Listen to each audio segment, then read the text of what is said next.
So Bhanu, tell us a bit more about you were talking us through why you moved from a government job. If I continued in the government, there was no guarantee of my strategic roles always being given to me. Let's be honest, many of us, we can become as senior in the private sector, but we'll never get that experience of working in, the biggest companies are nothing compared to the country's GDP, or that's the budget, right? That's your turnover in a way.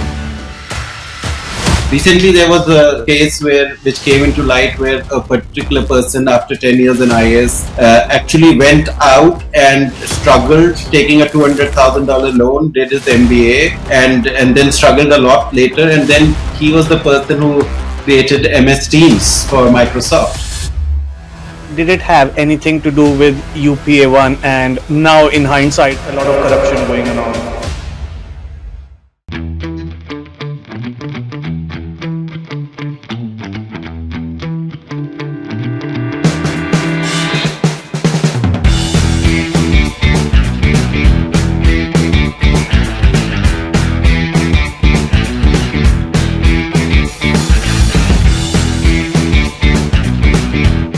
Just on the surface, is there isn't too much of a movement between industry and civil services. Unlike, for instance, now in the UK that I see, there are people with 30 years of experience having never done the civil services. They move in at reasonably senior levels into the civil services for a fixed term contract, 2 years, 10 years, whatever.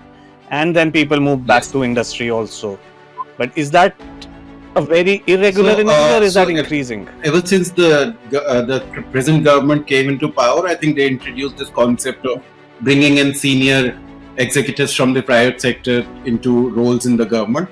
So they introduced this whole lateral entry scheme, but that scheme has got certain very good quality people into some roles in the government, but that's mostly restricted to joint secretary level. So they don't. So that is one, and second, it is 3-year contract, so it's not that attractive to many people. Of course, it pays a pittance compared to what private sector salaries would pay.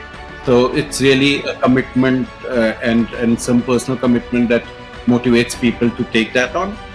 On the reverse flow or from government to private sector, there is a rule which allows that, but a few daring people take advantage of that. Recently, there was a case which came into light where a particular person, after 10 years in IAS, actually went out and struggled, taking a $200,000 loan, did his MBA, and then struggled a lot later. And then he was the person who created MS Teams for Microsoft much later.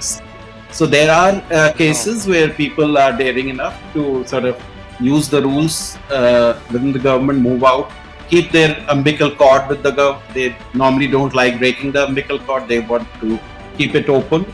But eventually, if they are able to make a mark outside, they also sort of move on. So, yeah, the two-way traffic is possible, but it's not very normal.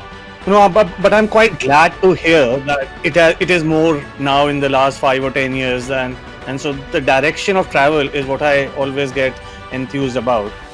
So people moving in and out, and there is that. It's not just for the government.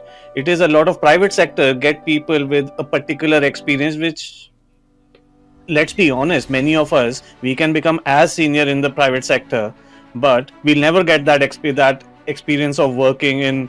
The biggest companies are nothing compared to what, say, the country's GDP, or that's the budget, right? That's your turnover in a way. Obviously, private sector executives are very, very in depth in their expertise there and the leadership and all the modern practices of business. But as you rightly say, what I experienced when I was in the Planning Commission serving the Prime Minister's Committee, I have not had a similar experience ever since. So it was the highlight in the sense that how you look at issues from the very, very top and where all the stakeholders sort of converge, all the interests of the stakeholders converge, the political economy issues converge, and then you actually get to have a 360-degree sort of a look and impact. And whatever you do has lays the path for all institutions, including the private sector, to invest. So it was great, and frankly, it is as good and in experience as senior management in the private sector, and sometimes even better than that. So I would say senior top management in the private sector today is very well exposed. So I would not say they are anyway less, but then having experience at national level policy making right under the prime minister level of exposure, that is something which definitely gives perspectives which are very difficult to get. Yes, yes. So Bhanu, tell us a bit more about, you were talking us through why you moved from a government job and into CRISIL first and then IFC. Tell us a bit more. Did it have anything to do with UPA1 and all the, now in hindsight, a lot of corruption going on in that? Some of the biggest things have happened in that period when you were working. Yeah, I think what was happening in the UPA1, we were doing very effective work. It was sort of my exposure there was that for the first time in the government, I was seeing things being done from first principles. So we were approaching everything in a very cutting edge way. We're applying whatever is the knowledge, international knowledge on that particular area, which was basically how to get private investment into infrastructure. So cutting edge contractual system, cutting edge commercial issues, etc., being brought into policy at the highest level. But then, as you rightly said, there was a lot of political constraints in which the government was working, and so for example, when we were doing Delhi and Mumbai airport privatizations, we faced huge issues from the partners in the government, from the partners of the Congress in the government, and there were a lot of constraints put in terms of what we could do and we could not do in terms of policy changes which facilitated private investment. So increasingly at the end of the UPA1, I think I certainly saw, and many of my colleagues saw, that a lot of our initiatives did get not pushed back, so to speak. So the effectiveness was there initially quite a lot. We were able to get a lot of things done, new institution made, marquee transactions like Delhi-Mumbai privatizations done, road sector infrastructure program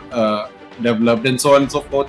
But increasingly, it was becoming more and more difficult to get things through. So that was one, that realizing that there are constraints within the government eventually. Second is that the private sector feat that I got in this period, right from at the very top, sort of enthused me to say that there is momentum on the private sector side, increasing momentum which one could tap into. So it sort of enthused me to move a little away from the government, and to move a little more closer to where the scene of actual action lay, getting things done more closely, rather than laying the frameworks and foundations for that through policy and frameworks.